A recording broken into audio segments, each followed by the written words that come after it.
I'd like to call the December 7th, 2015 Budget Workshop session to order. Krista, would you please call the roll? Mayor Odekirk? Here. Councilwoman Gavin? Here. Councilman Girl? Here? Councilman Hug? Here. Councilman McFarland? Absent. Councilman Morris? Here. Councilman Mudrin? Here. Councilwoman Coleman? Here. Councilman Turk? First, we'll have citizens to be heard on agenda items. First person who signed up to speak was Christopher Pedersen.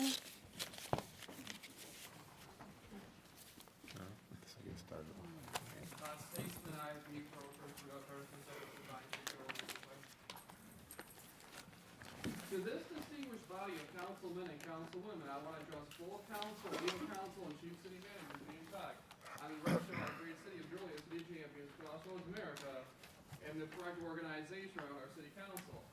I want to see our great city organize each committee meetings with the new 2016 amended budget and with each staff report in a more proper, appropriate manner, effective January 1, 2016 for administration. I have council approval. I greatly appreciate it. Next, we have Sue Bienias.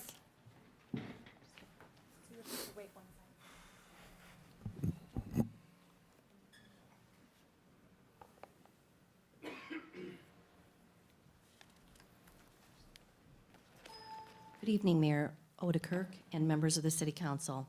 My name is Sue Bienes, and my husband and I are residents of Joliet. And I am the past president of the Rialto Volunteer Board of Directors. I have been a volunteer at the Rialto Square Theater for more than 7 years and have done so with a passion for this community treasure. Those of us who have been part of this institution know firsthand what the Rialto means to the community, because we have an opportunity to talk to thousands and thousands of people who attend shows, community events, dance recitals, and tour our beautiful landmark. I certainly expect that you know the importance, too, of what this venue means to the community, including local businesses and restaurants who benefit from those attending the Rialto performances. The allocation that you have made in your proposed budget for the Rialto is welcomed, and it tells me that you recognize the importance of the Rialto as well. Speaking for not only myself, but for more than 200 Rialto volunteers, we stand ready to continue to support of the Rialto, and we ask you to show your continued support by passing your budget with a $600,000 Rialto allocation. Thank you for the opportunity to make these comments. Thank you. Thank you. Next is Ray Malmgren.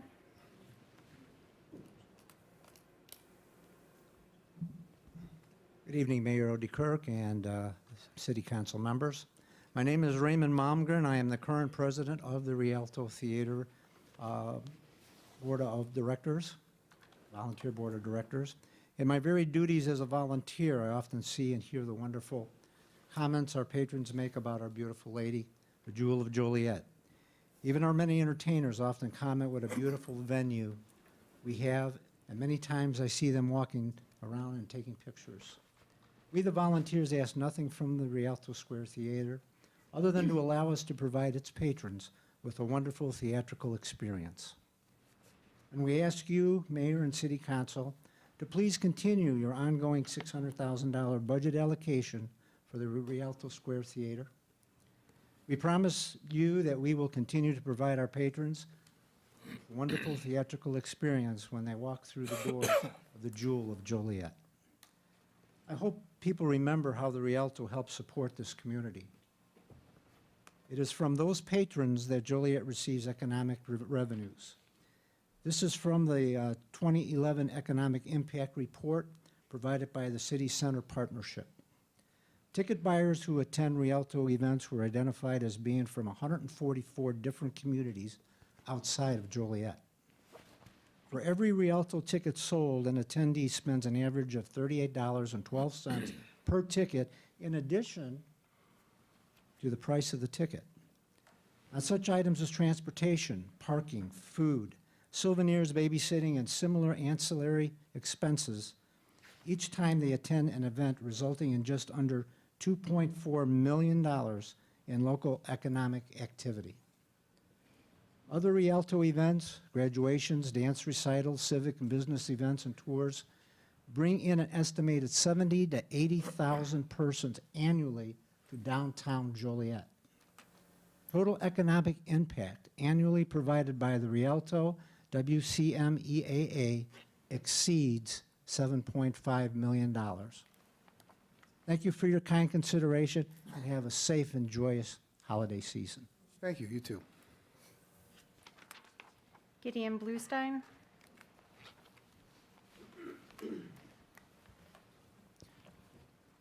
My name is Gideon Bluestein, and I'm a resident of Coal City, Illinois. I'm the Government Affairs Director for the Three Rivers Association of Realtors, which represents nearly 1,000 realtors in the Joliet area. Mayor and members of the City Council, thank you for your time. I'm here to communicate our opposition to the proposed increase in the real estate transfer tax from $3 per thousand to $5 per thousand. We fully understand the difficult budget challenges faced by you, Mayor, and City Council members, but in a time of challenge, a real estate transfer tax increase does not represent a reliable solution. Under state law, the increase in the transfer tax must be approved by voters via referendum. The outcome of the referendum is not guaranteed, which means that after months of campaigning for a tax increase, you may not end up with any revenue. We are also worried that the increase in the transfer tax would negate the very positive efforts that have been put forth by the city to encourage homeownership. Down payment assistance programs would be less effective since the transfer tax would increase the costs to buy a home. One of the chief barriers to home ownership for working families is the down payment and closing costs, and transfer taxes make those costs higher. The increased transfer tax also places an unfair burden on existing homeowners in Joliet.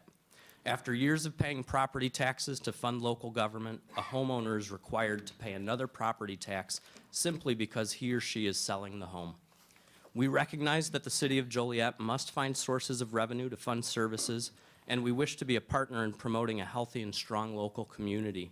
For this reason, we are opposed to an increase in the transfer tax in the City of Joliet. Thank you very much. Thank you. Are there any other citizens to be heard at this time on the agenda? Seeing none? Mayor, may I Yes. just make a comment on the Rialto? I attended the Tony Bennett show at the Rialto last night, and I think if it wasn't, it was just about sold out, if it wasn't already. And the people that were there are from all walks of life, but what really impressed me was Mr. Bennett himself. He turned off the microphone, he stood there, and he said, "This theater, please, please, please." And I almost thought he was going to make a donation. I was going to go backstage and ask him, actually. He says, "Please don't let anything happen to this theater. It's the most beautiful thing. Too many across the country have been torn down over the years." And he just turned off the mic to show the acoustics in the place. And you could hear him all the way up in the balcony, because that's where I sat. But just a little side note, I've also been getting many phone calls from folks saying, you know, the restaurant folks, if we close the Rialto or don't help them somewhat, it will really hurt their businesses, because that's when they do a lot of their dinners and things, and people look forward to that. And I'm just afraid that, you know, we want to revitalize downtown, and I'm just afraid that that would be the killer if anything were to happen to the Rialto. So hopefully we can work this out. Jim? Thank you, Mayor. I'd like to start off this evening with our Library Director, Kevin Meadows, presenting the library budget. Give us an overview.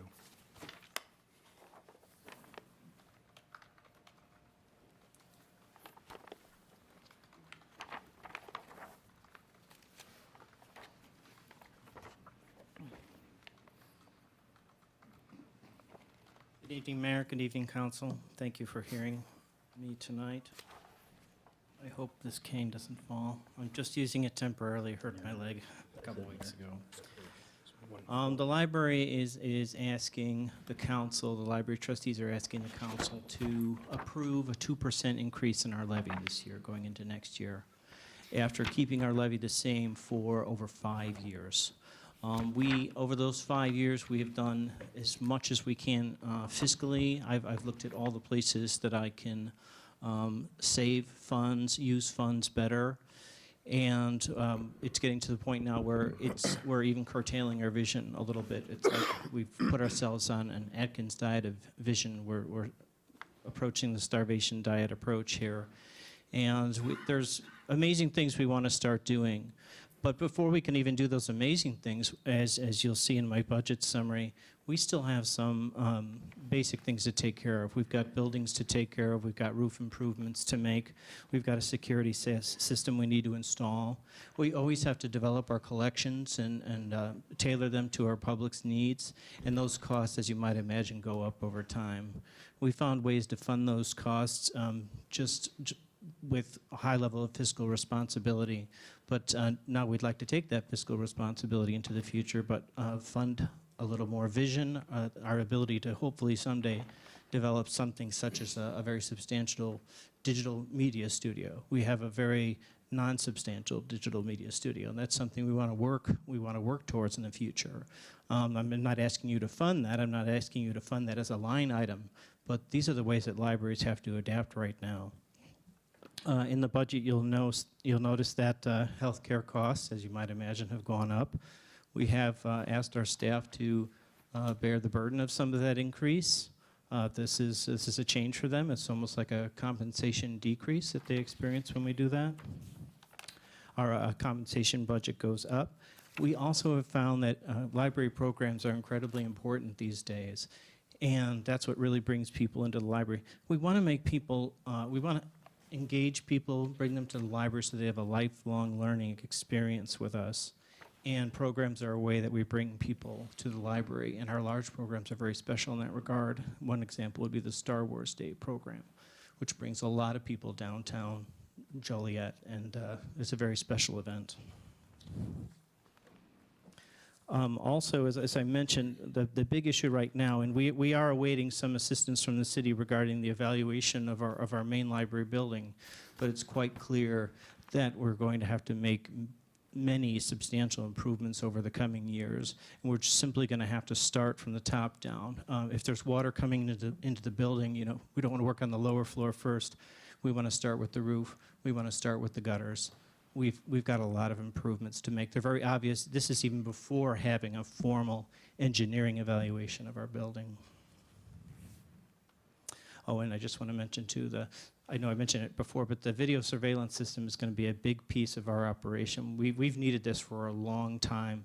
We need to find a way to deter bad behavior, to deter policy breaking and law breaking in the library, but we've decided to go with a system that has some synergies with the city police department so that they'll be able to have access to the views in our cameras in emergency situations, which is going to go a long way towards promoting safety. In fact, the bids for that just came in last week.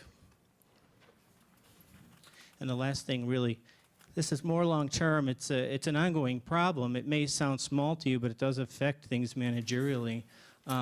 We really don't have offices in very many parts of the entire library. It does present a problem managerially. However, you know, we're going to take small steps with that because we really do have to focus on the larger items first. I'll be happy to take any questions. I don't know if I mentioned that the increase itself is a 2% increase in the levy after 5 years of pretty much the same. Questions? Mayor? Yes. If you might, and Jim, you might know, and Jim, you might know, what's the dollar figure for the 2% increase on the budget?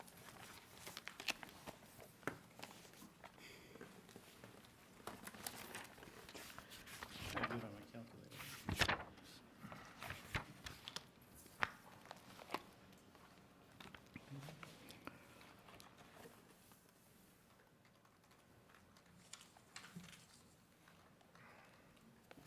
Pardon me, Councilman Hug, but it's a good question. And I think you did a good answer. I'm in no hurry.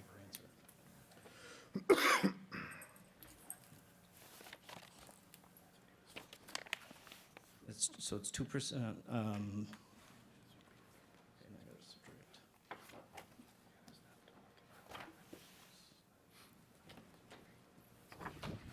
Bet you thought that was an easy- $115,000. What's that? 115,000? Did somebody else come up with that? No, I haven't. trust your math. Okay. And Did my best on the spot. what adjustments or cuts have been made? Oh, so many over the years. Over I have a 3-year tenure now. My very first year, I did a lot of, I kind of accomplished positive things at the same time as making cuts. But, for instance, one huge change was instituting an actual salary cap.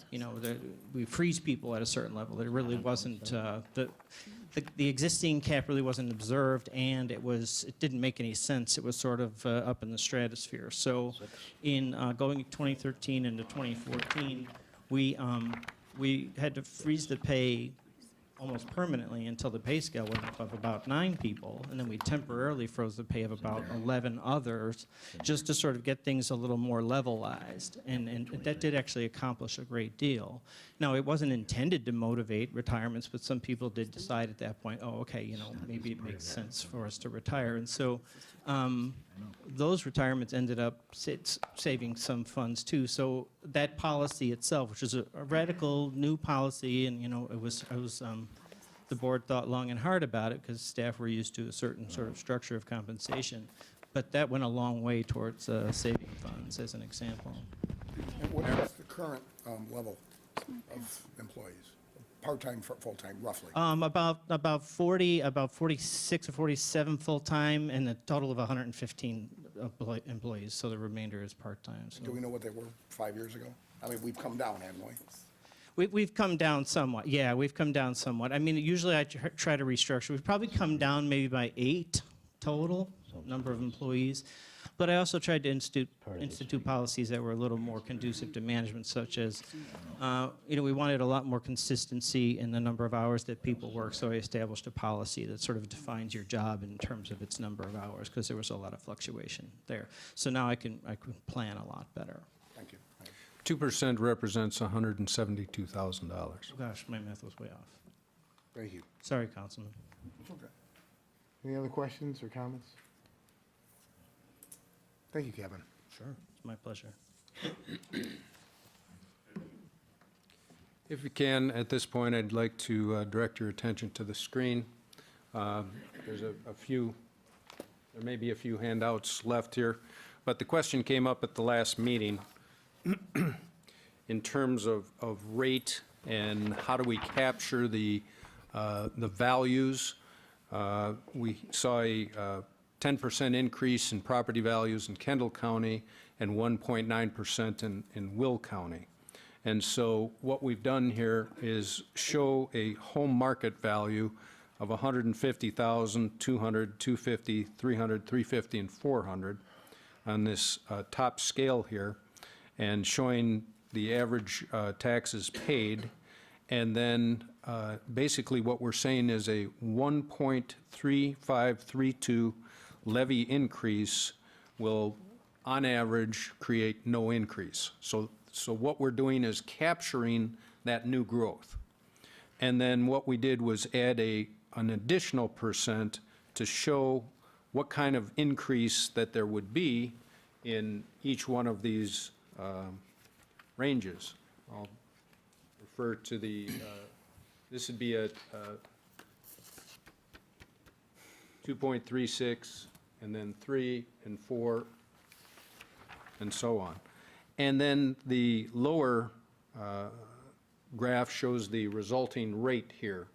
When we talk about what would the rate increase be for 1%, we'd go from $1.5635 to $1.5791. And it shows the additional revenue in each one of those situations here that the city would gain from those various increases as proposed. So that's the first thing. The second thing I want to show you is that the city tax that a taxpayer pays only represents 14.1% of the total tax bill. The other taxing bodies are 85.9%. So the increase, as was pointed out by Mr. Bluestein, for the home sales tax does require a referendum vote, which council would have to vote to put it on for next March. And if you took a 5% city increase of that total bill representing 14.1%, that's only 0.7% of your total tax bill. And then I'm showing what the proposed cut in the fire department overtime represents, an equivalent to a 4.4% tax increase. And of course, we're hearing threats that the state, in order to balance their budget, is going to cut our local government distributive fund, which really is our share of the income tax that they give back to local government. That represents $1.5 million. Now, the governor originally proposed a 50% cut, which would be $7.5 million. Since 2007, we've lost $17 million in our gaming revenues. And if you try to equivalate that to a property tax increase, it's equal to 42.5%. Jim, is that yearly estimate, 17 million a year? No. Our high point was 38 million, and we're now just under 20 million. Okay. So that's, and that was back in 2007 was our high water point, and last year, the last 2 years, and our proposal in this year is just under $20 million. Is that what we're on pace for this year, Jim? Yes.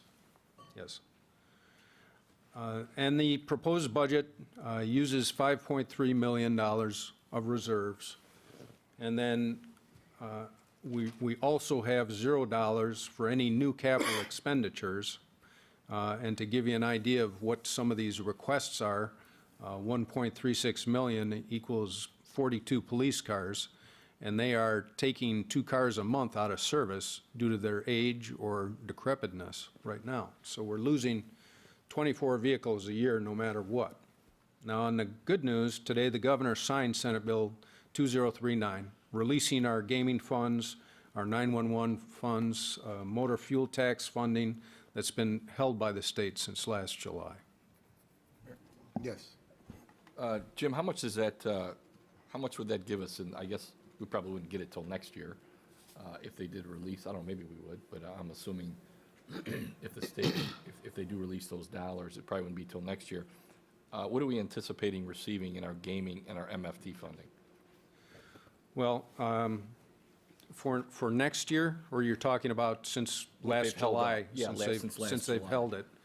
Right. Well, we've already budgeted that money as a revenue, and we've been losing, or they've been holding $1.6 million a month. So you've budgeted that for next year's revenue? As it's in there, yeah. Even We though it's just, the $9.6 million in gaming that they haven't given us, they're now going to release. We budgeted that as revenue. We anticipated that revenue. And we're anticipating it continuing in 2016. Really, it's 2015 revenue. Yes, yes. And we're still budgeting at that $20 million level for our gaming in 2016. Now, but we don't know what the outcome of the state budget is. Last week, the governor said he expected something could break loose as early as January, because then it takes a simple majority to pass the budget as opposed to 2/3. But then today, he was said, well, it could be as late as April. So your guess is as good as mine. And as you know, I've proposed waiting to make any decisions on our capital expenditures till we know what the outcome of the state fund is and how that affects our general fund. And with that, Mayor, I guess I'd open it up to council members to ask Finance Director Jim Gadati and myself any questions.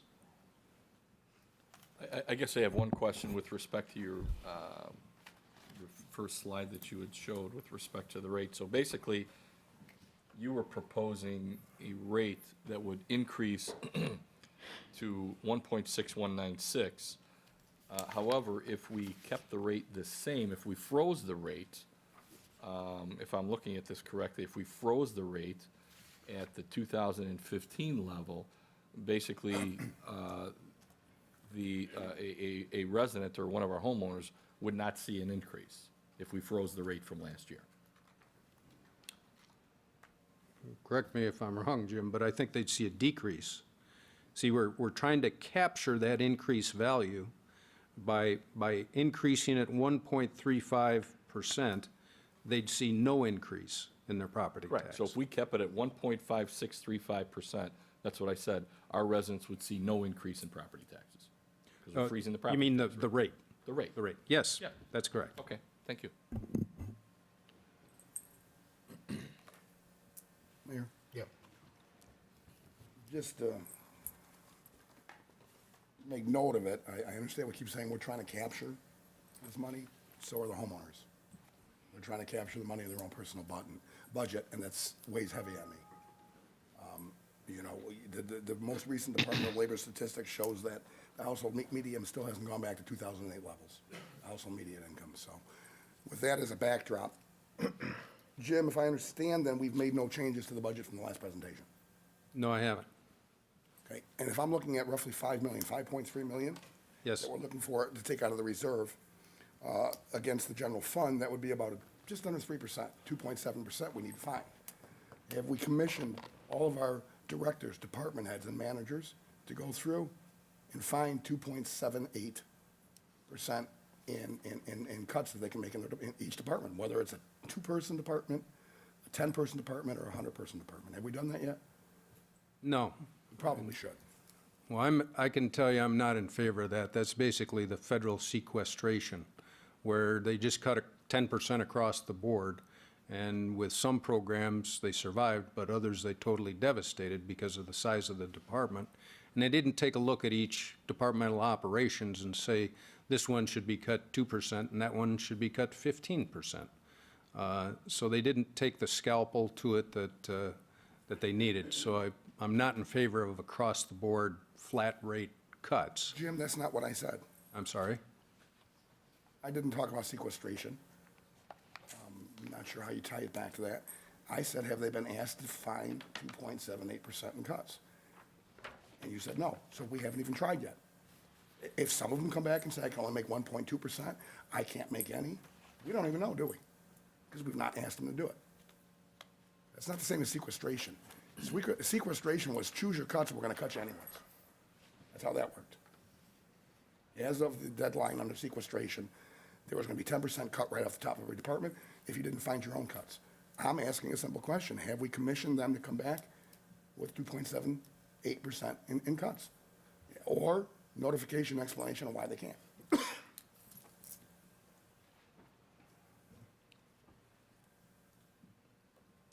Jim, yeah, I know we've spoken in private. I do have an issue with the tax increase, obviously, we've talked about it. I understand the theory of increasing the levy to capture the increase in home values. That may be something I would compromise on, but I wouldn't go beyond that, for a couple reasons. Number one, there are a few unknowns right now, and when you mentioned the LGDF funds, we don't know what cuts will be, if any. I've heard the same rumors you have, and more significant. I think raising property taxes in this town would be a major step, considering the state of the real estate market, what happened after 2008, and the recovery, the slow recovery, which is happening in Joliet. I wouldn't want to take steps and do anything that would harm that recovery. And I think the other, the 100-pound or 1,000-pound gorilla in the room is Evergreen Terrace. I believe that raising taxes or reaching in the reserves ultimately is being done to pay for Evergreen Terrace. It's a huge black hole that's in our budget.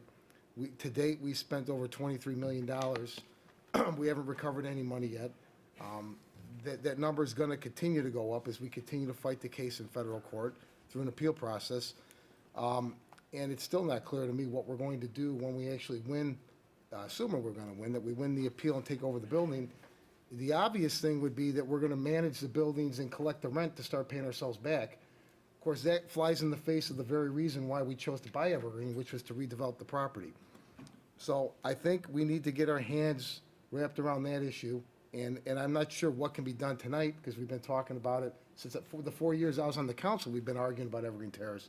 But with the appeal pending, with not knowing what the governor is going to propose taking from us, and still, even after raising taxes, having to reach in the reserve fund, I don't think we've adequately addressed what needs to happen here in Joliet. And I guess I would pose a question back to you. It's a rhetorical question, but 5 million this year, if we have to dip in another 5 next year or 7, the money will run out. We just took 15.5 million out to buy Evergreen Terrace.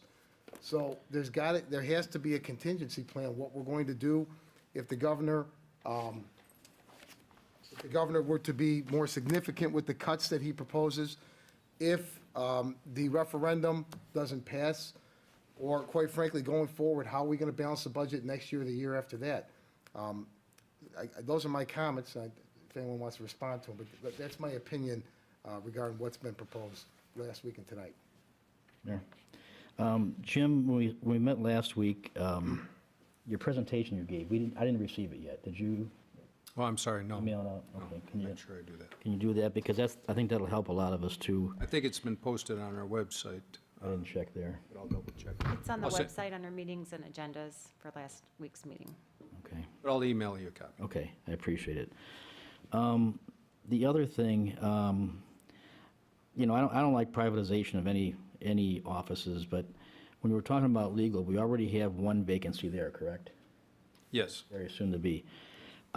What is your plan are you going to go out for RFPs to get a legal firm that we can rely on, or what's your intention on that? How are we going to do it? That is a professional service, and the corporate counsel, along with the person who would be in the general inspector position, I think would be making recommendations to council on what areas of legal should be contracted out and what would stay in-house, and then make recommendations on professional firms for specific areas, like labor or workers' compensation and so forth. So it could be various firms instead of just one, correct? Correct. As far as, you had mentioned too about, I think it was in your presentation, about a fire department study. And my question is, have you sat down with the chief or the bargaining units to brainstorm any about the closing of Fire Station 3? And what maybe they had any ideas to try to save it? Well,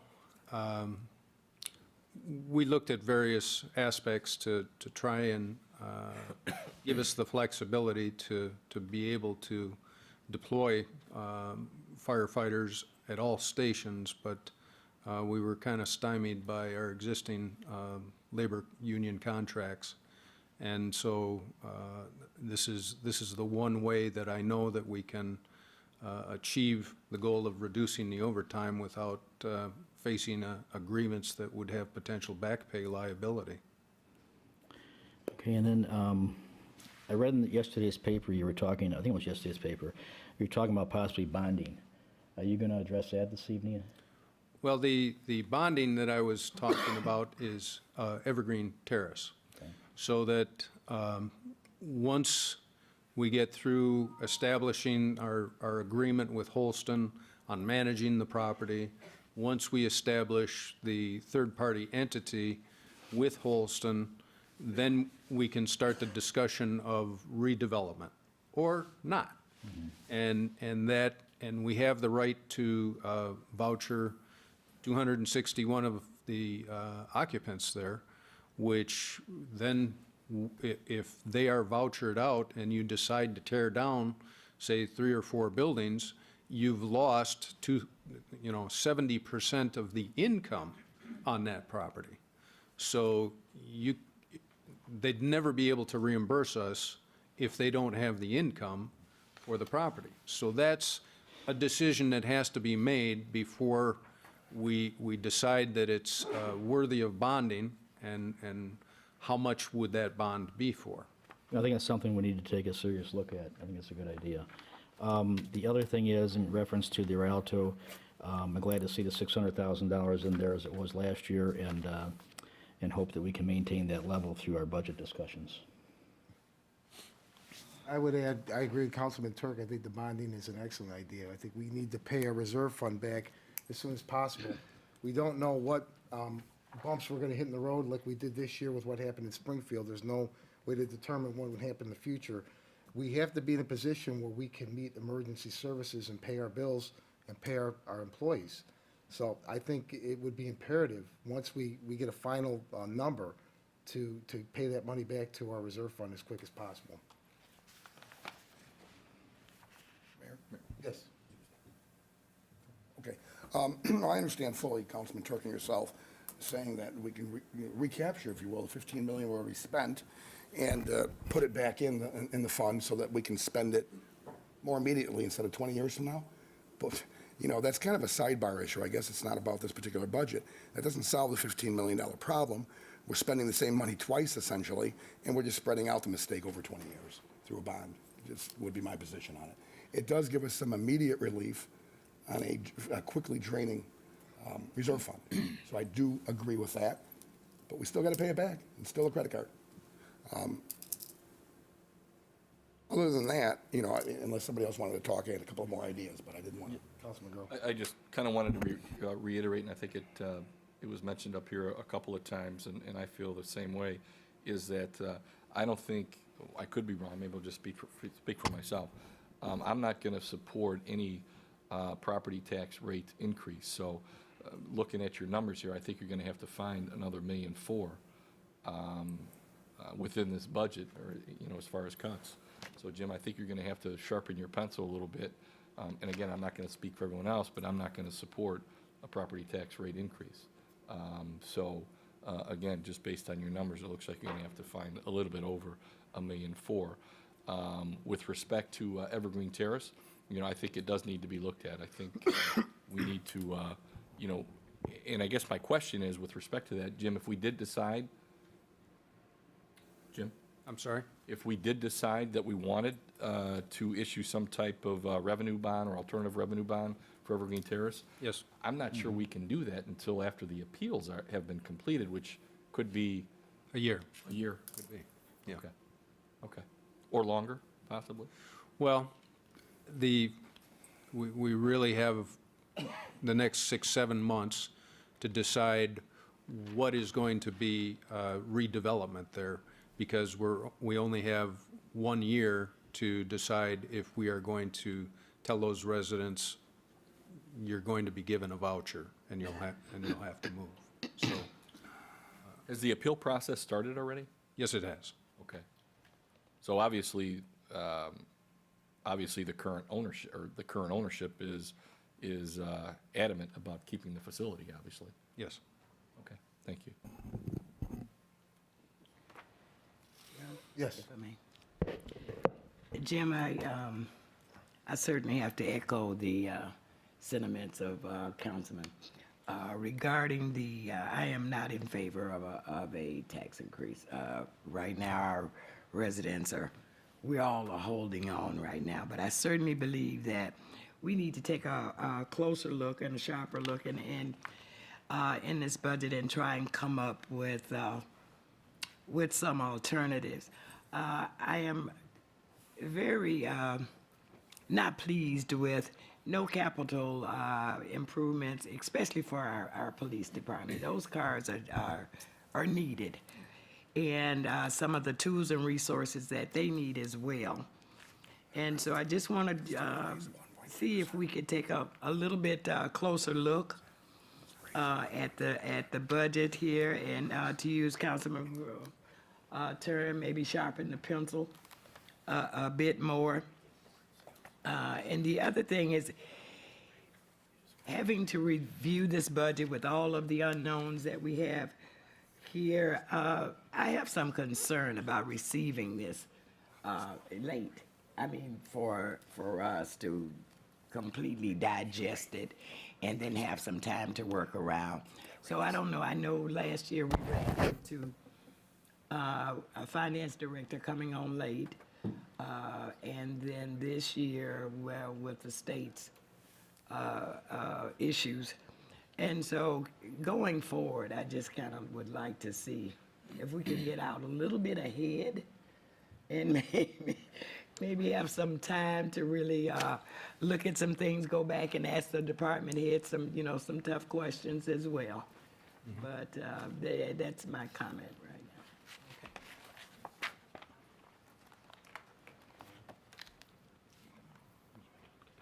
now. Mayor, Jim, obviously, this is my first go-around for this, and for me, all options are still on the table. I've eliminated none of them, and trying to get better educated before we vote on this. Thank you. Mayor? Yeah. Mike had mentioned about the fire station being closed, and I know you kind of touched on it the other night, Jim. I guess talking with the chief in terms of the number of runs, I believe. That's the reason that station was selected. But as I've been thinking about that, I know we've talked before about similar stations being closed and things of that nature. And I guess then it was not the number of runs, but the time, I thought. Maybe Chief can speak on that, the time that it would take to get to point A to point B maybe, or from the station to the call, I thought was more of a concern as opposed to the number of calls. I'm sorry, Jim, just one thing, maybe clear it up a little bit. And I know from where the particular station that's in question is, the closest station is quite a bit of distance from the residents as well as some of the warehouses and industrial areas in that area. And it was just a concern of the time frame that it would take an ambulance or the truck to cover that area. Yeah, Station 3 was the last or the newest station that was built and added to the fire department's tally. And so historically, the Station 1, the closest station, would make the responses down there. Station 4, Station 5, also based on availability. But those three stations right in our downtown core have statistically the highest number of runs and the highest number of residents. And so I felt until we had this study complete, that Station 3 is my recommendation at this point in time. Now, again, once we have that study back, if it's going to recommend deployment other ways, we seriously want to take a look at that and understand it and make a decision that maybe change closure of Station 3. And that study should be done, is it an estimated time? Or? Well, it should be coming before council in the next month for your consideration and approval. How long it takes them, I'm not sure how long it'll take to complete. But you saying until the study is back, we will close? Yeah, it would be, Fire Chief says it would be 5 months to complete that study. So the station, that particular station would be closed?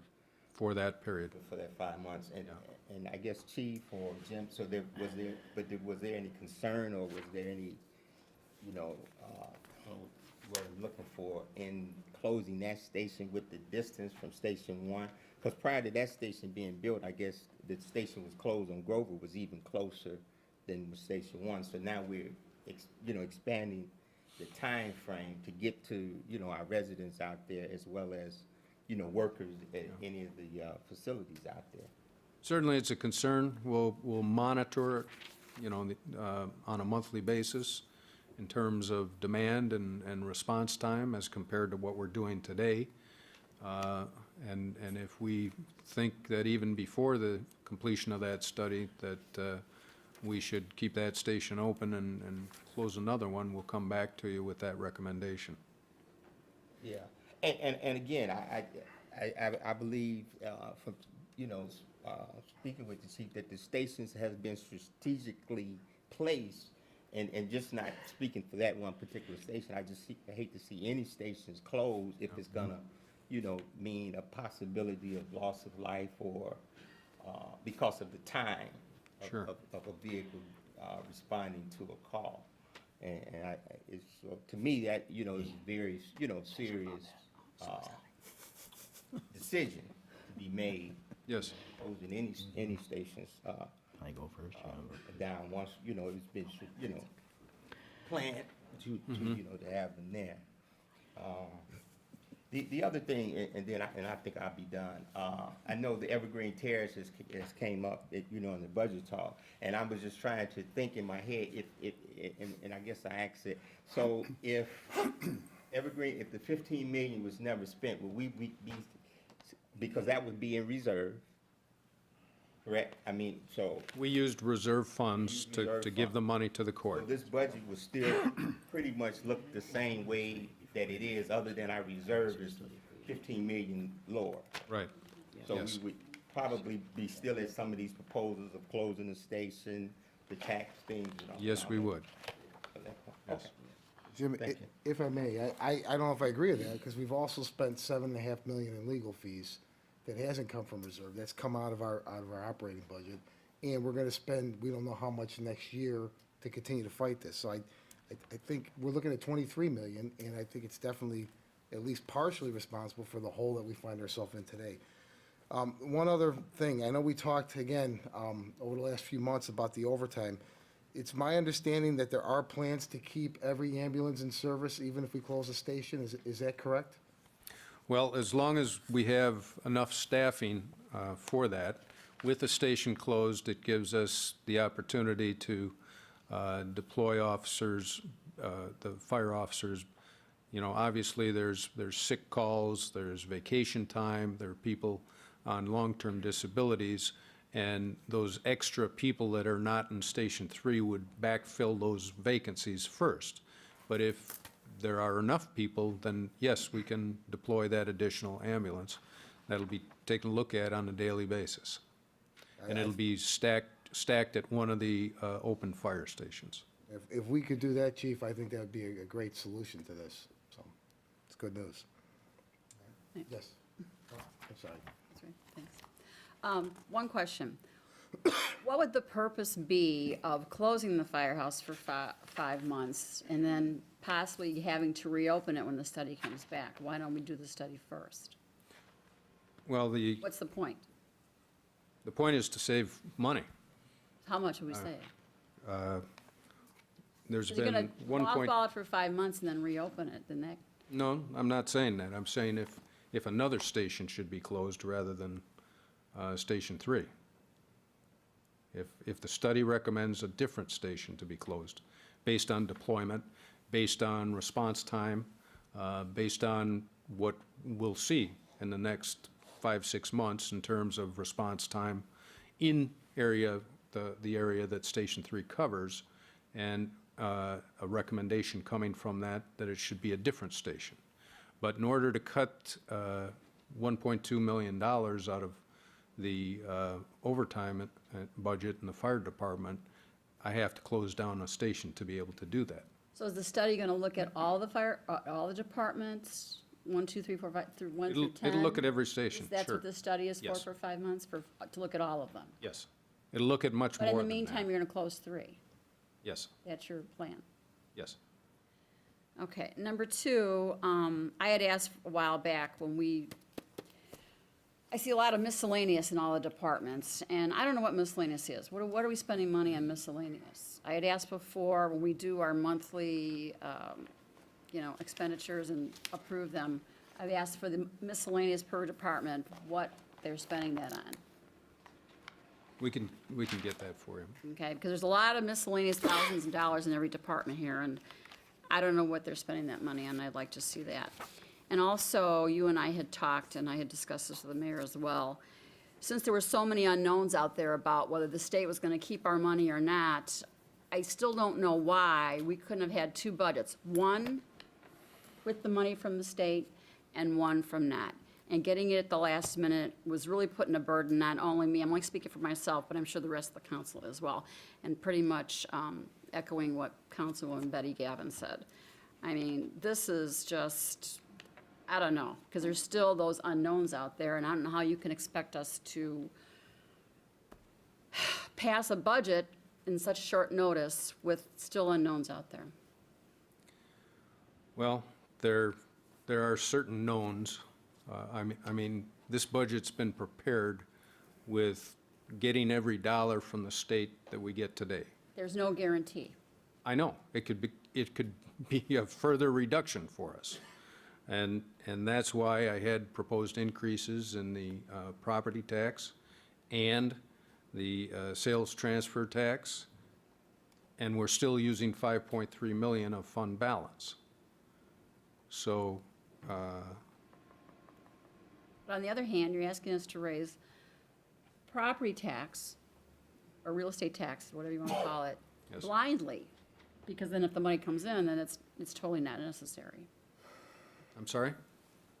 You want us to go in blind and raise taxes, basically, based on the unknowns, because there's still that variable that we might not get that money. Well, that's what I'm hearing from No. you. Let me repeat myself, I'm sorry, try and clarify, that with a $1.1 million increase from the property sales tax, and with a $1.9 million increase in revenues from a 5% increase in property tax, we still have to use 5.3 million of our fund balance to balance the budget. And that presumes that we get all of the revenue we are today from gaming, from local government distributive fund, whatever we get from the state, that's going to be there even after the state adopts their budget. If they turn around and say, we've got a property tax freeze for the next 2 years, that we're going to cut your local government distributive fund 10 to 50%, then we're going to have to really do more than sharpen pencils to balance a budget, because our fund balance will be depleted in a year and a half to 2 years at the most. And I'm talking 100%, not the 16% that we want to maintain, because if you don't increase the property tax, if a referendum doesn't pass, we're going to be at 12.6% fund balance at the end of this fiscal, at the end of 2016, with our goal 16%.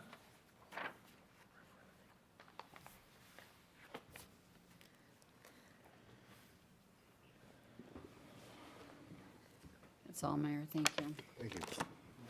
Yep. Jim, with all due respect, I'm very disappointed there was no changes made since last Monday. I think at least, if not all, many of us said, to use the overused term, sharpen your pencil. And I'm also very disappointed that I'm getting such resistance on a suggestion that you go back to the departments and staff and have them look for 3%. Let them come back, like I said, and say we can't, and, and explain why. Those two are very disappointing. With that said, is the closing of Firehouse number 3 1.2 or 1.75 million in overtime? I thought it was 1.75.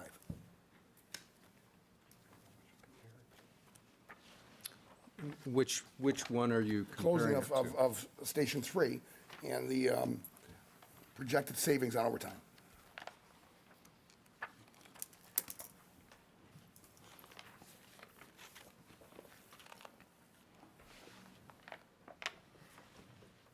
You said just a few minutes back that it was 1.2. Well, this year's budget is 1.769 Okay. million, and it's proposed to be 500,000. With that said, if, in fact, we don't close the firehouse and we don't do a tax increase, the 5.3 million goes to 8.15 million that we're looking for. And this is the part of the meeting when I will become one of the less popular people in the room. And I don't understand why we're not looking at the funding we give to the Rialto. And as a council, I'm directing this not a Jim, at the council, and we give to the museum. Our funding to the Rialto, let's be clear. First of all, I would say I appreciate what you folks do. I grew up around the Rialto as well, too. But I'm not looking at a stage and a wonderful act tonight. I'm looking at numbers and keeping the city afloat. So there is no insult to anybody who dedicates their volunteerism to the Rialto. I appreciate it. Back to the hard numbers. We're 20% of their budget. We, as a city, are working 43% down on gaming, and our doors are still open. So anybody who keeps saying that taking city money away closes the Rialto up is ringing the alarm bell, and it's simply not true. management needs to step up and find, like we found a way around the 43% reduction in our funding, did we not? So far. They need to find a way around the 20% reduction. And I don't disagree with you there. Okay. With that said, it's something we seriously have to discuss. I don't think Jim's gonna take it out of the budget, the same with the museum, unless we direct him to. Said I hope we could work it out. And if you take, now, I'm going by 2011 some lady up there, nice lady, had said she was working off some 2011 numbers, and that's the only numbers I got too. So last time that management brought us a presentation. At the time, there was 45,000 individual patrons, of which 38% lived in Joliet, of which there were 60,000 total tickets sold. Am I fairly close, Mr. Green? If you were to take the 600,000 out of the budget, and you were to tack on $10 a ticket, there's 600,000. If in fact, what we all believe up here and what you believe out there, that everybody in Joliet loves it, loves the Rialto, and wants to see it supported, who would say no to an extra $10 ticket? Why would a patron buying a $50 or a $40 ticket say no to an extra $10 per ticket? So I just want to stop this alarm ringing of the Rialto will close down. Management needs to step up and work with an 80% budget. It's that simple. We need to take our 600,000 back and balance our own budget. We're already down 43% on gaming revenue alone. Jim Gadati? Right here. Right here. Oh, there you are.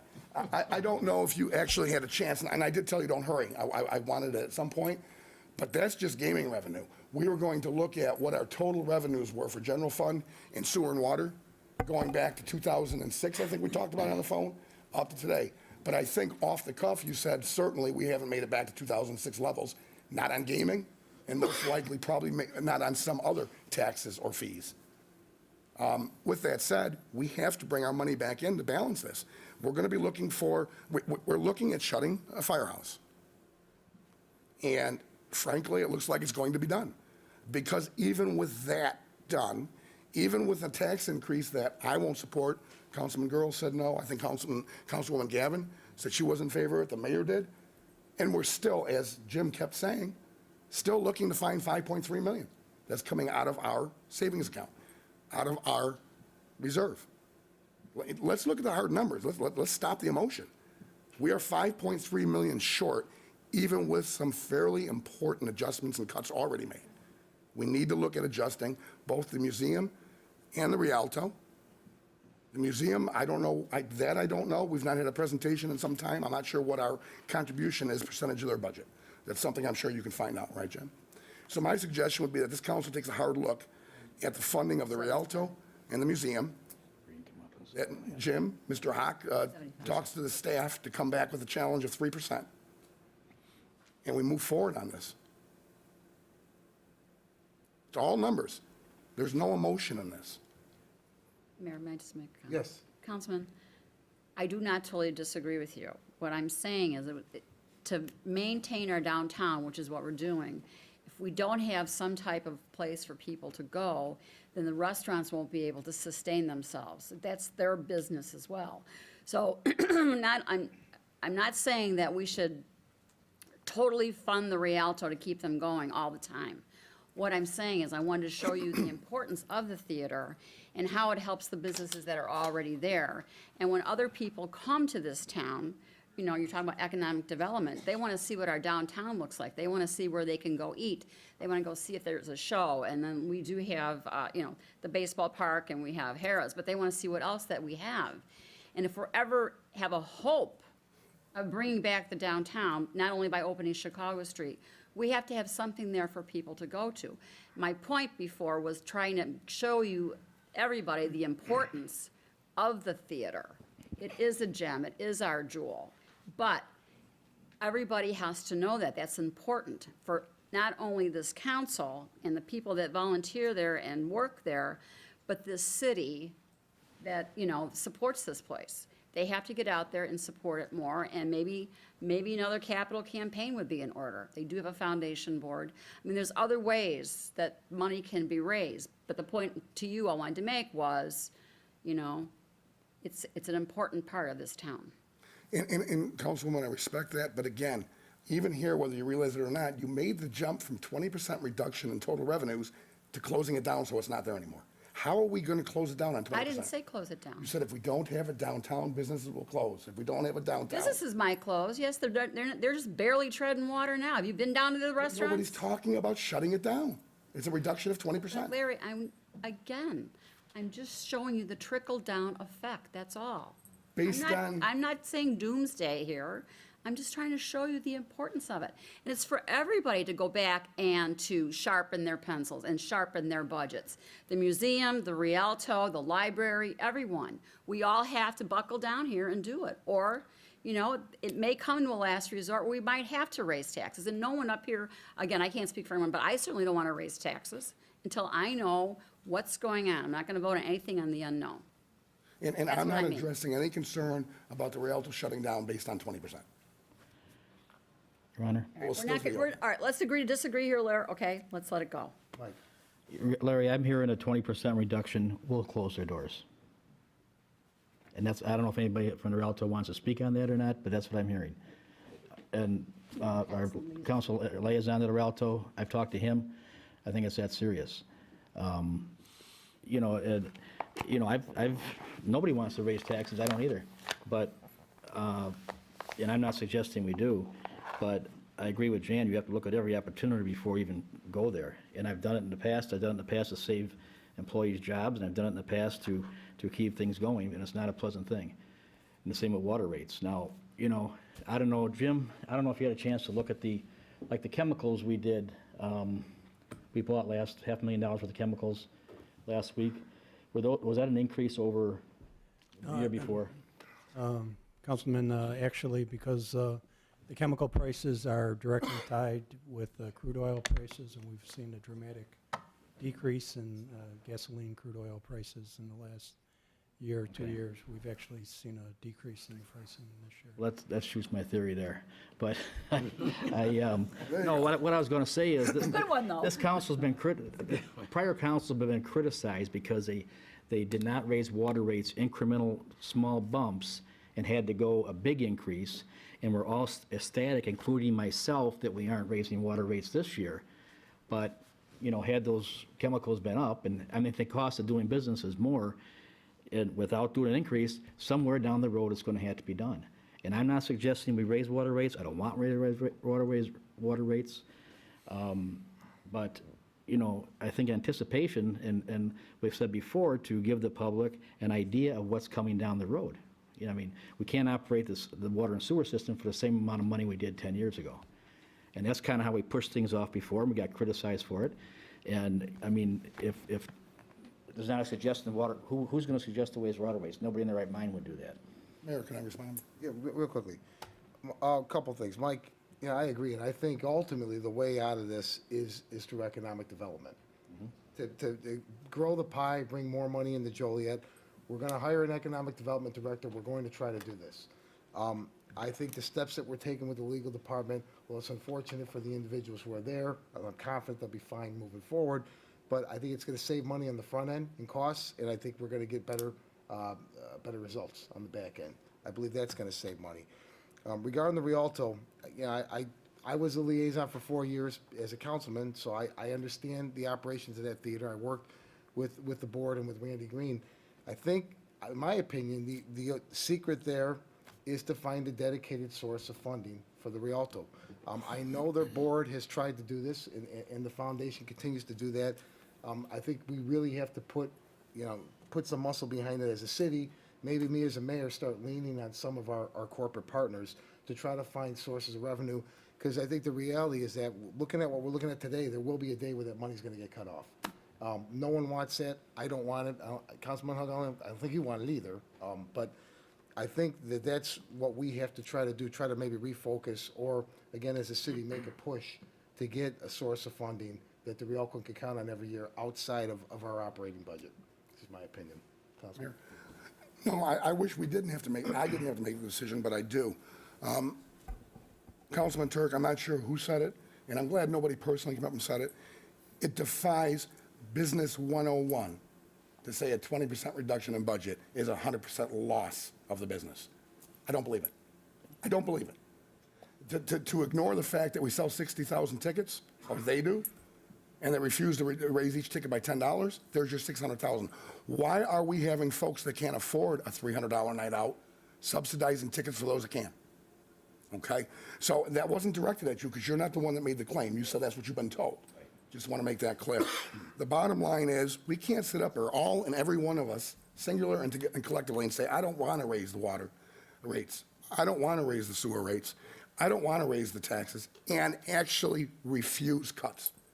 Cuts of non-essential monies that are upwards of $1 million. It just defies logic. I'll give you a short, everybody, including myself, a short history lesson. As Yogi Berra, God rest his soul, said, this is like deja vu all over again. I went through this same presentation and discussion in 2011. We all did except for Pat. At the time, the city manager then, Mr. Thanis, came here after we had these discussions, and I remember, and it's on tape, and he said, I know there's some up there, and he kind of looked at me with a smirk on his face, or like, don't mean to throw you under the bus, but he wasn't, because he was stating my position accurately. Some of you want to take away the complete funding. Some of you want to take away no funding, and some are somewhere in between. He said, I've come up with a plan I think will work for everybody. We'll take $100,000 away the first year and wean them off $100,000 a year.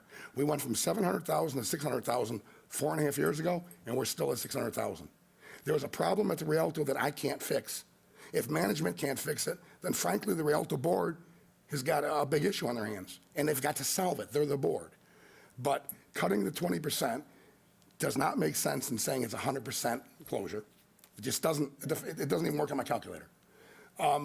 And frankly, they never did wean, did they? In that 4 years, we've spent $2.4 million, and they're telling us it's just as bad as it was 4 years ago. Well, I don't know what to say. I don't want to say anything too judgmental on management, but we've proven we can take a 43% reduction and keep our doors open. Oh, we get complaints when it came to snow plowing last year. We get complaints on certain services, long lines when you pay your water bill. 43% did not equate into the complete shutting down of Joliet. 20% does not equate into the complete shutting down, not under good management of any entity. So it's something we have to look at long and hard. I've spoken enough. I think everybody has to do a little soul searching. If you're not going to look at the very difficult, the very emotional cuts that are necessary, then please stop saying you don't want to raise taxes or fees, because that's an impossibility. Thank you, Mayor. Mayor? Yes. As the, to the whole council, as the liaison to the Rialto, they have made many changes, or in the process of making many changes since May. I realize I've only been there since May.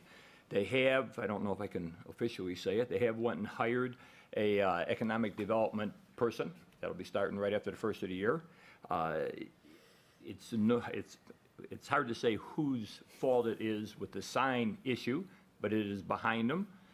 They listened to the community and made the changes there.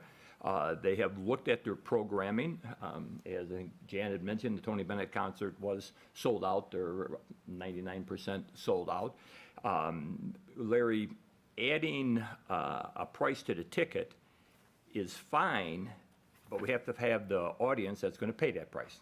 And I don't know that they is. I'm not looking at them. Yes, they do have to step up and move out from under our wing or find a revenue source, but I'm looking at them as an income-producing asset of the city. You heard the information about how many people it brings to the downtown, how much they generate outside of ticket sales in revenue that we are spending. And I don't see any way that you can cut, or that drastic of a cut, for them. I'm not saying they're going to not survive, but the production would be drastically cut. So they're closed for a couple months of the year. Are they going to? Can they reopen? Can you continue to have the flow? That's something way past any of my knowledge of in the theater business. But I know the manager, Mr. Green, has looked at it, has brought a few other management ideas to the board for their consideration moving forward here. But they are in a crisis time right now because of paying back the sign and some situations that they got into that they've owned up to and are working their way out of it. That's it. Thank you. Mayor? Yep. And I appreciate it, Pat, like you said, you've only been here since May. They were in a crisis time in 2011. I'm not here to explain why. I'm not here to make a judgment on them. I'm here to say what a private company says, and that says you've got to do what you can do to make yourself successful. So with that said, they are not only in a crisis time right now, we are. We are down 43%, not 20%, on our gaming revenue. Who's going to bail us out? Yes.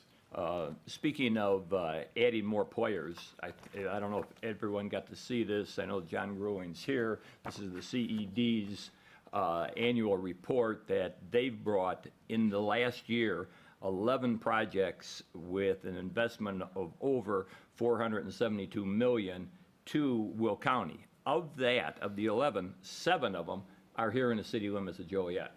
So there are new revenues, more revenues coming in, more players, and the workforce is going to have to follow this because the jobs are here. At a different meeting I was at earlier today, we have 60% of our Will County workers leave the county for work. We're going to be recapturing them back here.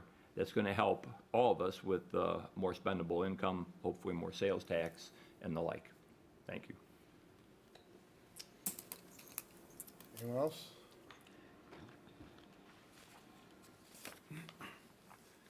Well, Jim, it would appear, and we can't do it tonight, but we should have an up or down vote on the budget. If it isn't approved, to give you time to maybe make some amendments, or maybe council people can make amendments prior to a vote. We're not gonna do a proxy vote tonight, but Well, I do appreciate if we could reach some kind of consensus, if you're, as far as a property tax, what the consensus is in terms of any proposed increase, or whether or not you're willing to put a referendum on next March regarding the sales tax for the property stamps. And so if you're not willing to do either of those, or what are you willing to do in terms of property tax increase, what level? As I said earlier, an increase of 1.3532% would in essence capture that new growth, and nobody would pay on average any That's more not- property. That's not an increase, Jim. That's right. That's not an increase. and what would be It's the not an value of increase. that new growth that we're capturing? I think it was approximately $32 million in new growth in EAV. Which is what in dollars? Well, it's typically 3 times that. I think they're asking, like, as far as increased taxes, revenues. Isn't that 530,381? Yes. Okay.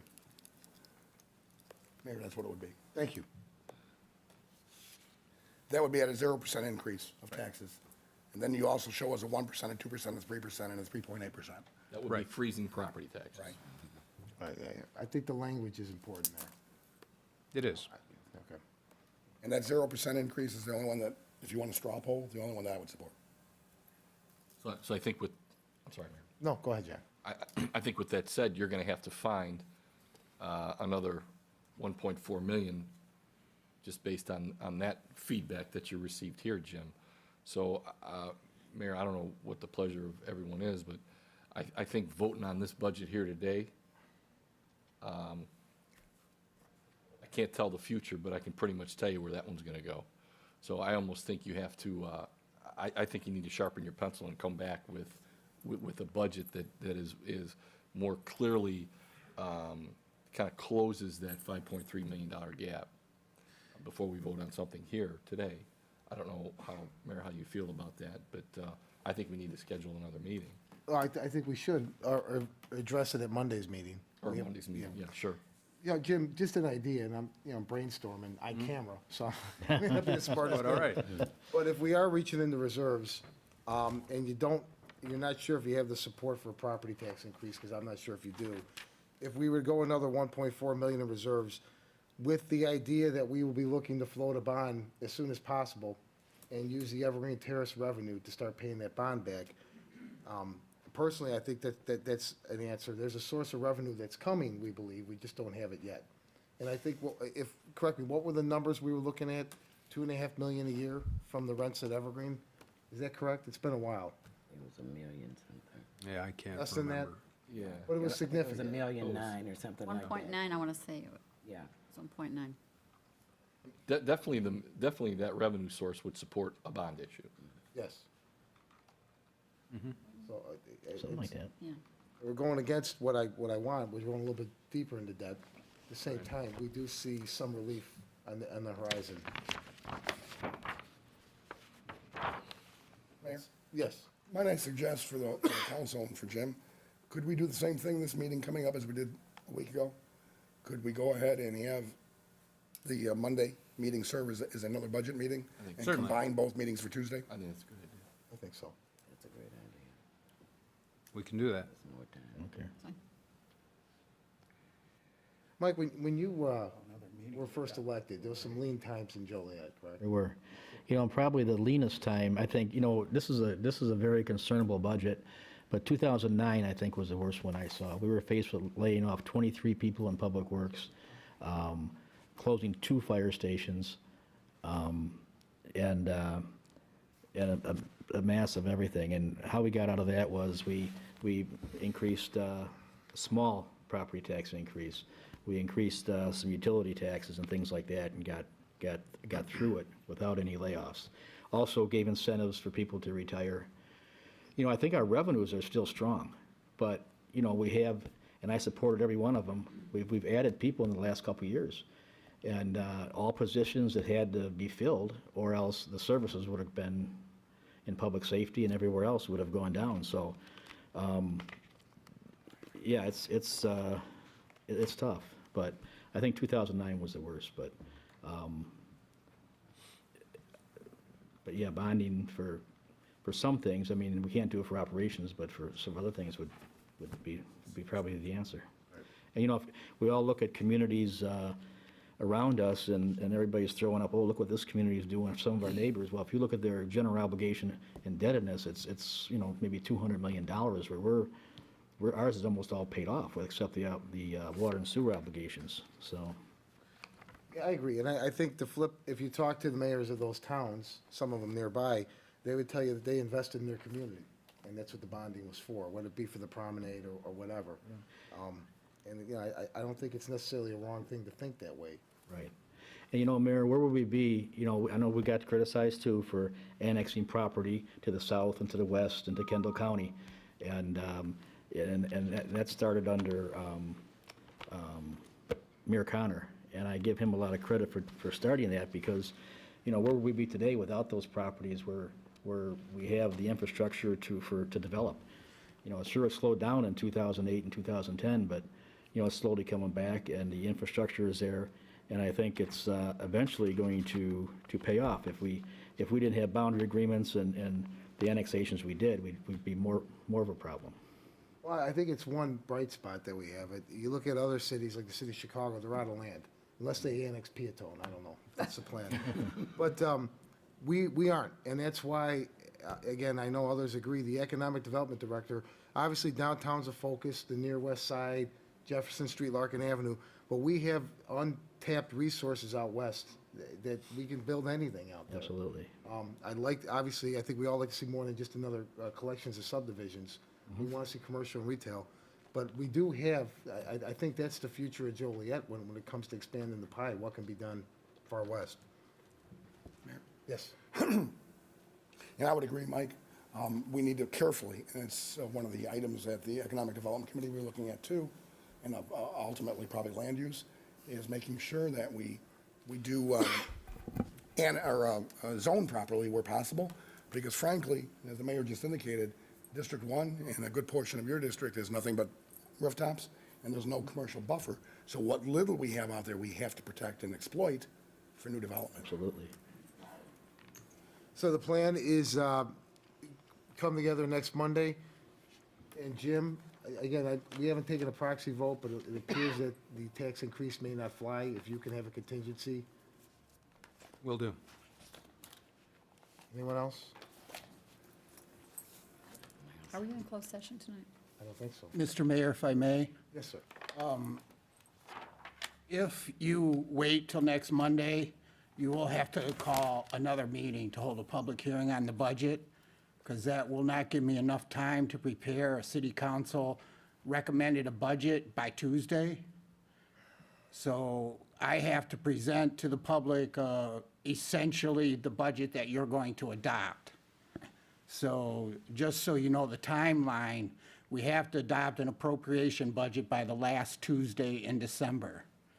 So if I have direction from this council next Monday, we could have a short meeting, but we're going to have a public hearing. I'll have to pull the public hearing for Tuesday, and you'll have to have another meeting so I can publish a budget, essentially what you're going to adopt. It could be the Monday after that, but again, we're going to have, would have to have another meeting to adopt the budget and hold a public hearing. Okay, that's fine. Yeah, No, I know the holidays are coming up, but Falls on Monday. falls on Monday, we're It'll fine. be 28th, correct? Correct. December 28th. It's fine. Thank you. All right, thank you, Jim. Do you have any public comments? Move to adjourn. Is there a motion to adjourn? Wait, there's one right here.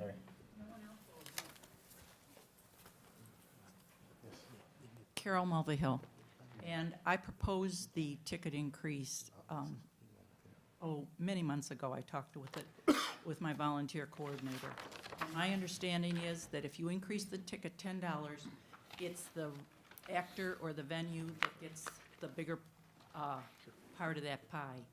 So the Rialto wouldn't get that $10, but the actor would get an increase. It's under the contract.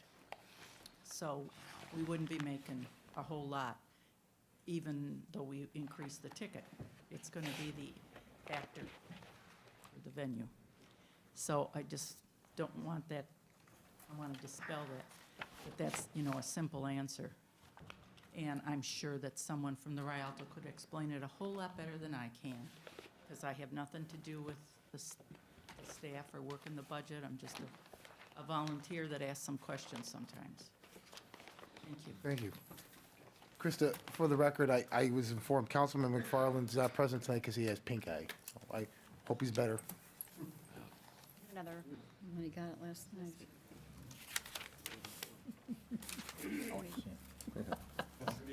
John McQueen from Joliet. Just a couple of comments. It's interesting that you're faced with a very difficult problem. But I think you should have some moratoriums here. No new hiring, no new projects, no new nothing until you get this figured out. Live within your budget, don't expand it. You're faced with, the other thing you didn't mention, I think you're going into union negotiations, aren't you? I don't think that's going to decrease the budget. So you've got more mountains to climb than you're prepared to deal with. And I'm afraid what's going to happen is you're going to say, we don't want to pass any tax increases. We don't want to do that, but yes, vote yes because we have to. You don't have to. You can make some decisions to make some cuts. A quick look at the 150 pages yesterday. I saw $50,000 for professional dues in one department. Which one of those dues, if you don't pay them, will close the city down? That should be the question. I don't know what that answer is, but I don't think $50,000 is needed in that one department. And all the departments have professional dues. Is that a perk? Is that a privilege? Is that a contract item? Or is that something maybe we could take a look at? Professional contracts. I would probably call that, in very sloppy language, maybe a slush fund. I have no idea what that means, but there's a lot of money. There's a lot of money sitting in the budget. It's not explained. It's just a line item. Those line items have money and they have sources. And what are you going to do? Just leave them go there?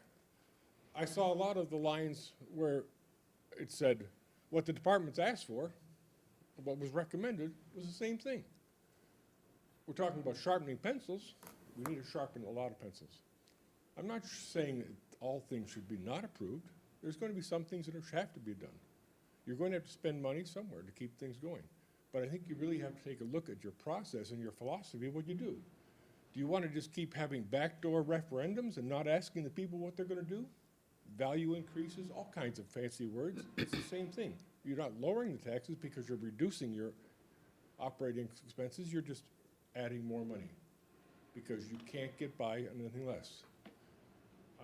Mr. Hugg, you said the right thing. 10%, 20% is not going to close a business. It's going to make them work harder. It's going to come up with a better idea to call it as an assessment tax. It's on something. You're going to find some way around it. People do it all the time. Okay. You have a tough job. Wish you luck and season's greetings. You too, thank you. Anyone else for public comment? Is there a motion to adjourn? So moved. Second. All in favor? Aye. Opposed?